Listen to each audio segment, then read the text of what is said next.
Yo guys, good morning. Update ta sa atong Taiwan nga gibuhi oh. Tanawa kay na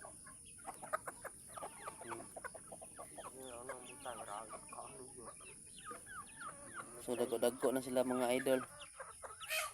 No? Nagbuhi tag Taiwan ni, nagbuhi pud ta og itik na dato. Na datong itik diha, update ang taron, upload ng tag video ron.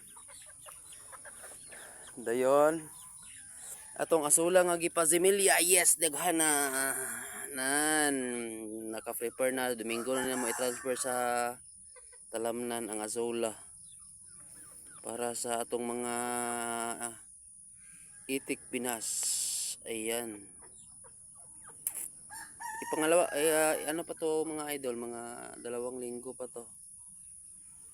Ayan, paglagay namin dito yung konti lang, dyan lang hanggang ano lang, hanggang kalahati lang ng nilagyan namin. Tapos ngayon, ayan oh, ang dami na. Ito yung balon na nilagyan namin ng ano,